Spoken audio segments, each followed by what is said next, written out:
Book of Jeremiah chapter 6 verse 27. నేటి ధ్యానము కొరకై యెర్మీయా గ్రంథము 6వ అధ్యాయము 27వ వచనాన్ని మనం చూసుకుంటాము. I have set thee for a tower and a fortress among my people.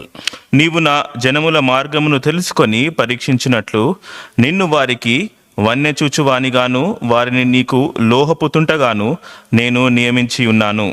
When we go through the book of Jeremiah, మనము యెర్మీయా గ్రంథాన్ని ధ్యానించినప్పుడు chapter 1 speaks of calling of Jeremiah as a prophet.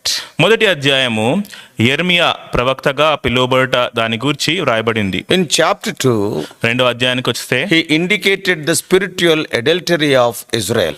ఇశ్రాయేలీల ప్రజల్లోని ఆత్మీయమైన ఆ యొక్క వ్యభిచారాన్ని తను యెర్మీయా చూపిస్తున్నట్టు మనం చూస్తాము. He called them to repent in chapter 3.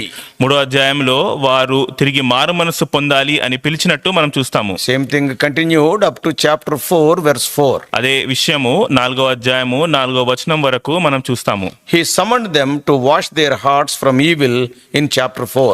4వ అధ్యాయంలో చూస్తే వారి యొక్క హృదయాల్లోని ఆ యొక్క కీడును పరిశుద్ధపరచుకోవాలని వారిని పిలిచినాడు. And in chapter 5, 5వ అధ్యాయంకి వస్తే we see the Israelites refusing to repent. ఇశ్రాయేలు ప్రజలు మారు మనస్సు పొందడాన్ని నిర్లక్షించుట మనం చూస్తాము. And in chapter 6, 6వ అధ్యాయానికి వస్తే we see that the Israel has been refined, though they are refined it is in vain and they are rejected. 6వ అధ్యాయంలో ఇశ్రాయేలు ప్రజలు వారిని పరిశుద్ధపరచబడుట ఆ యొక్క ప్రక్రియలో తీసుకొని పోవుట ఆ యొక్క ప్రయాసని మనం చూస్తాము. ఆ ప్రయాస వ్యర్థమైనందున వారిని తృణీకరించబడుట మనం చూస్తాము. And from chapter 6, the verse for today's meditation is taken. 6వ అధ్యాయం నుంచి ఈ దినము యొక్క ధ్యానము నిమిత్తమై వచనము తీయబడింది. So in this chapter, ఈ అధ్యాయంలో చూస్తే the first 5 verses speaks of the looming disaster.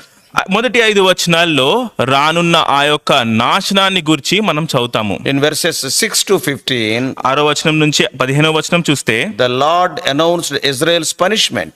దేవుడు ఇశ్రాయేలు మీద వచ్చిన శిక్షను ప్రకటించినట్టు మనం చూస్తాము. And in verses 16 to 21, 16వ వచనం నుంచి 21వ వచనం చూస్తే we can see how the Israel rejected the old paths and the watchmen. ఆ యొక్క ఇశ్రాయేలు ప్రజలు పురాతన ఆ యొక్క దారులను ఏ విధంగా అయితే వారు తృణీకరించినారో ఆ యొక్క కావలి వారిని ఏ విధంగా తృణీకరించినారో అది మనం చూస్తాము. In chapter 6, 22 to 26, 6వ అధ్యాయము 22 నుంచి 26 వచనాలు చూస్తే the Lord talked about the coming enemy. రాబోవు ఆ యొక్క శత్రువు గురించి దేవుడు మాట్లాడుట మనం చూస్తాము. And finally, in chapter 6 from verses 27 to 30, చివరిగా 6వ అధ్యాయము 27 నుంచి 30 వచనాలు చూస్తే Jeremiah was called to be the tester of metals. ఇర్మియా ఆ యొక్క లోహాలను పరీక్షించుటకు పిలువబడుట మనం చూస్తాము. In this verse, ఈ వచనంలో God is telling Jeremiah, I have set thee for a tower. ఇక్కడ ఇర్మియాతో దేవుడు విధంగా అంటున్నాడు, నేను నిన్ను ఒక బుర్జుగా లేకపోతే వన్నె చూచువానిగా నియమించి ఉన్నాను అంటున్నాడు. It is to look about and observe the actions of the people. దాని అర్థం ఏంటంటే అక్కడ ప్రజలు చేయుచున్న ఆ పనులను చూచి పరీక్షించుట కొరకై, And also their sins and transgressions. వారు చేస్తున్న పాపములు అపరాధములను చూచుట కొరకై, And to reprove them as well as to destroy destroy the enemy. వారిని సరిదిద్ది సరిచేసి అదే విధంగా ఆ యొక్క శత్రువును హతము చేయుట కొరకై ఈ విధంగా దేవుడు నియమించినాడు. Another important work of the watchman in the tower is ఆ యొక్క కావలివాని యొక్క పనిలో చాలా ప్రాముఖ్యమైన పని ఏంటంటే it is to give the notice of danger. When danger is there, he has to notice it carefully. ఏదైనా హాని లేకపోతే అపకారం జరగబోతుంది, అపాయం జరగబోతుంది అన్నప్పుడు దానిని చూచి హెచ్చరించుట. And when we think about a tower or a watchman, మనం ఒక బురుజు గురించి లేకపోతే ఒక కావలివాని గురించి మనం ఆలోచించినప్పుడు we know the duties of a watchman. మనకు తెలుసు కదా కావలివాని యొక్క పనులు లేకపోతే కార్యములు ఏంటో. In the book of Ezekiel also we read about it. Ezekiel గ్రంథంలో కూడా ఈ విషయాన్ని మనం చదువుతాము. A watchman will be awake when others are sleeping.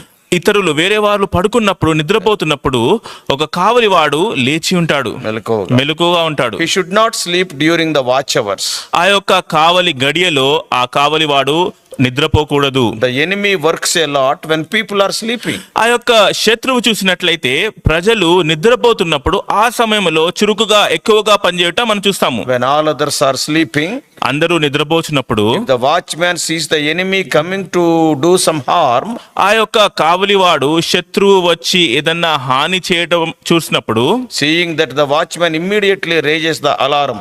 ఆ యొక్క విషయాన్ని చూసిన తర్వాత వెనువెంటనే ఆ యొక్క కావలివాడు హెచ్చరిక జారీ చేస్తాడు, అందరిని మెలకువ చేస్తాడు, He will awaken the people. అందరినీ మెలకువగా చేస్తాడు. How true it is in the lives of the men and women of God. దేవుని యొక్క ప్రజల విషయంలో ఇదెంతో నిజముగా మనం చూస్తాము. And God has appointed you also as a watchman today. దేవుడు నిన్ను కూడా ఈ దినాన్న ఒక కావలివానిగా నియమించి ఉన్నాడు. When we see the happenings in the world, what is going on, మన చుట్టూ లోకంలో జరుగుతున్న సంగతులు చూసినప్పుడు, and when we see the working of the enemy in this world, శత్రువు యొక్క కార్యము ఈ లోకంలో ఏ విధంగా జరుగుతున్నదో మనం చూసినప్పుడు, as a watchman you have to alarm all the people around. ఒక కావలివాని వలె నువ్వు నీ చుట్టూ ఉన్న ప్రజలందరినీ హెచ్చరిక చేసి వారిని మెలకువ చేయాలి. And you have to prepare them for the situation.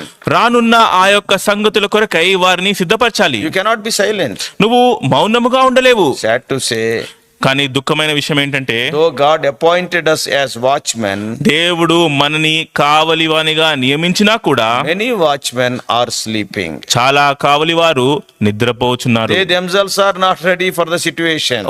వారంతటి వారే ఈ యొక్క సంగతుల కొరకై సిద్ధముగా లేరు. They are not preparing others also. ఇతరులను వారు సిద్ధపరచట్లేదు. What a sad state it is. ఎంతో దుఃఖకరమైన విషయం ఇది. We are seeing the fulfillment of the signs of the second coming of Lord Jesus. యేసుక్రీస్తు ప్రభు యొక్క రెండవ రాకడకు సంబంధించిన సూచనలు జరిగింపబడుట మనం చూస్తున్నాము. And he is coming very soon. ఆయన త్వరగా రానున్నాడు. We have to prepare ourselves and others also for that great day. మనము మనని సిద్ధపరచుకోవాలి, అదే విధంగా ఇతరులను కూడా ఆ యొక్క గొప్ప దినాని కొరకై సిద్ధపరచాలి. Not only God appointed Jeremiah as a tower, ఈ విధంగా చూస్తున్నట్లయితే ఎర్మియాని ఒక బుర్జుగా నియమించుట మాత్రమే కాదు, but also the tester to see the quality of metals. అంతేకాకుండా అక్కడున్న లోహమును పరీక్షించే వానిగా కూడా దేవుడు నియమించినాడు. In Telugu Bible, తెలుగు బైబిల్లో చూసినట్లయితే a beautiful word is used to denote the tester of metals.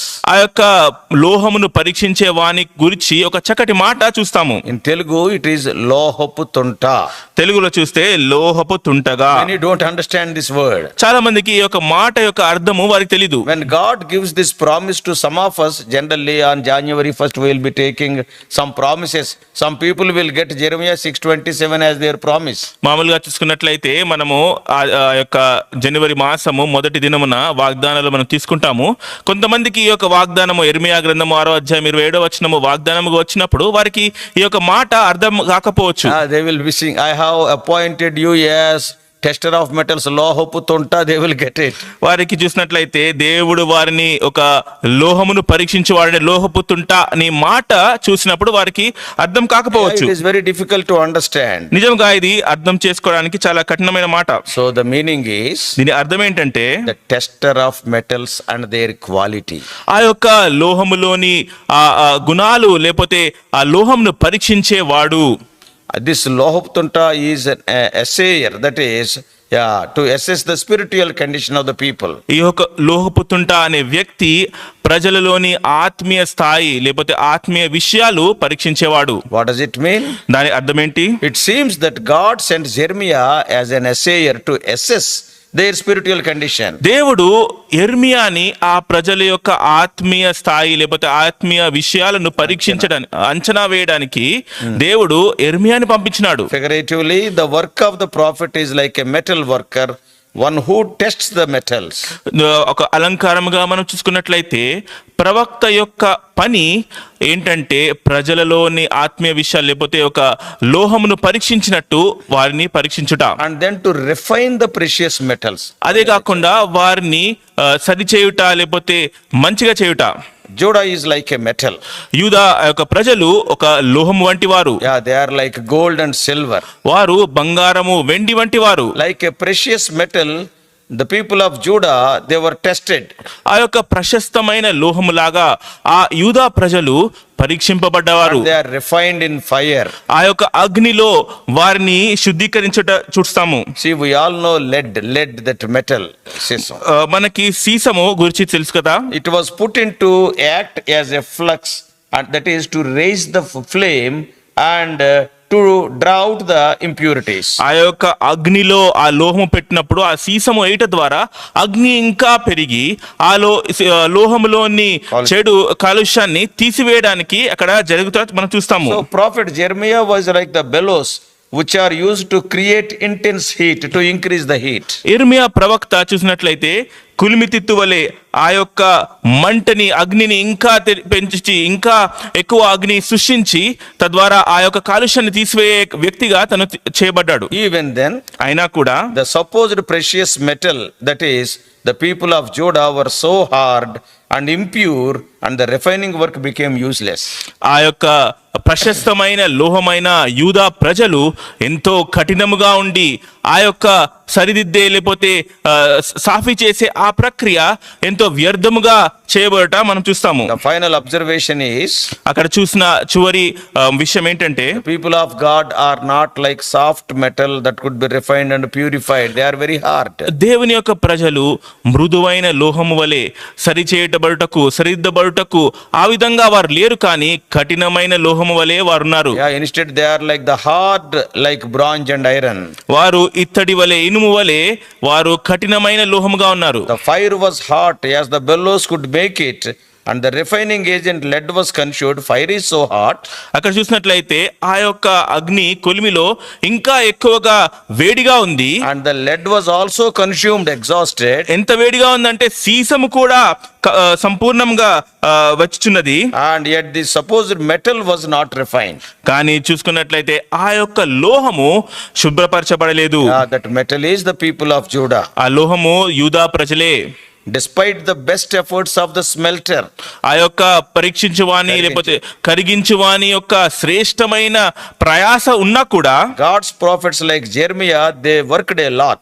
దేవుని యొక్క ప్రవక్తలైన యెర్మియా ఇటువంటి వారు ఎంతో ప్రయాసపడ్డారు. The wicked among God's people did not repent. కానీ దేవుని ప్రజలలోని చెడ్డవారు, వారు దుష్టులు, వారు మారు మనస్సు పొందలేదు. They were not willing to be made purer. వారు ఇంకా పరిశుద్ధపరచబడాలి లేకపోతే పరిశుభ్రపరచబడాలి అనే ఒక ఆశ వారిలో లేదు. However, అయినా కూడా Jeremiah continued the ministry. యెర్మియా తన యొక్క పరిచర్యని కొనసాగిస్తూ వస్తున్నాడు. Whether they are willing to obey or not, Jeremiah was faithful to his ministry. వారు వినుటకు విశ్వాసించుటకు లేకపోతే విధేయత చూపినా చూపకపోయినా యెర్మియా తన యొక్క పరిచర్యని కొనసాగిస్తూ వస్తున్నాడు. Sometimes same thing happens in our ministry also. కొన్నిసార్లు మన యొక్క పరిచర్యలో కూడా ఇటువంటి సంగతులే జరుగుతుంటాయి. God calls us. దేవుడు మనల్ని పిలుస్తాడు. Like Jeremiah, God commissions us, gives us some work. యెర్మియా వలె దేవుడు మనకి పని ఇస్తాడు. And he sends us to his people. ఆయన యొక్క ప్రజల యొద్దకు మనల్ని పంపిస్తాడు. Then you will start working among them. వారి మధ్యలో నువ్వు పనిచేయడం ఆరంభిస్తావు. But the results will be so discouraging. కానీ ఫలితాలు చూస్తే ఎంతో నిరుత్సాహము చెందించే ఫలితాలుగా ఉంటాయి. Nobody bothers about your burden or your labor. నీ యొక్క ప్రయాస, నీ యొక్క భారము ఎవరు పట్టించుకోరు. So from the life of Jeremiah we understand, యెర్మియా జీవితం నుంచి మనం ఏం అర్థం చేసుకుంటామంటే, though the results are discouraging, we must continue our work. ఈ యొక్క ఫలితాలు నిస్పృహ తీసుకొని వచ్చినా కూడా మన యొక్క పరిచర్య కొనసాగించాలి. Why? ఎందుకు? Because God is our rewarder.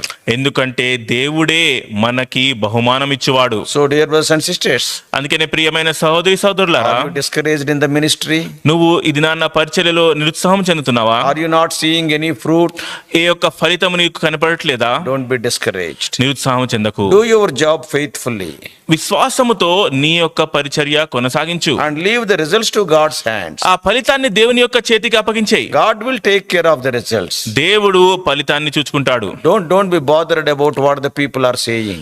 ప్రజలు నీ యొక్క పరిచర్య గురించి ఏం చెప్తున్నారో దాని గురించి చింతించకు. Sometimes though we sow the seed, కొన్నిసార్లు మనము విత్తనం వేసినా కూడా immediately the fruit will not come. ఆ యొక్క ఫలము వెంటనే రాదు. Sometimes even the birds of the air will take away that seed. కొన్నిసార్లు చూసుకున్నట్లయితే ఆ యొక్క ఆకాశపు పక్షులు కూడా ఆ యొక్క విత్తనాలు తీసుకొని వెళ్ళిపోతారు. Sometimes even the cares of the world will choke its growth. కొన్నిసార్లు ఆ లోకపు బాధలు, ఆ నిందలు ఆ యొక్క చెట్టు యొక్క అభివృద్ధిని అణిచివేస్తాయి. And you need not worry, do your job. నువ్వు దాని గురించి చింతించిన అవసరం లేదు, నీ పరిచర్య కొనసాగించుకో. Some of the seed may fall on the roadside. కొన్ని యొక్క విత్తనాలు ఆ యొక్క దారి పక్కన పడిపోవచ్చు. So sometimes there will not be any fruit. అటువంటి పరిస్థితుల్లో ఫలం ఉండదు. But of course there will be some fruit you cannot see immediately. చూసుకున్నట్లయితే కొంచెం ఫలం ఉంటుంది, కానీ వెంటనే నువ్వు But చూడలేకపోవచ్చు. you do your job. నీ నీ పని నువ్వు జరిగించు. Don't get discouraged in the ministry. దేవుని పరిచర్యలో నిరుత్సాహం చెందకు. We are not here to see the results. We are here to labor for the Lord. మనము ఫలితాన్ని చూడడానికి ఇక్కడ లేము, దేవుని కొరకు ప్రయాసపడడానికి వచ్చినాము. Yeah, see, Apostle Paul has planted మనం చూసుకున్నట్లయితే అపోస్తులుడైన పౌలు ఆ యొక్క విత్తనాన్ని విత్తినాడు. and Apollos have watered it. ఆ యొక్క అపోలోస్ చూసుకున్నట్లయితే ఆయన అపోలో దానికి నీరు అందించినాడు, పోసినాడు. And the increase is from the Lord. ఆ యొక్క అభివృద్ధి దేవుని నుంచి వచ్చినది. So you and I, like Paul and Apollos, we have to do our job. నీవు నేను పౌలు అపోలో వలె మన యొక్క పరిచర్య జరిగించాలి. May God help you. దేవుడు నీకు సహాయం చేయను గాక. Let us pray. ప్రార్థన చేసుకుందాము.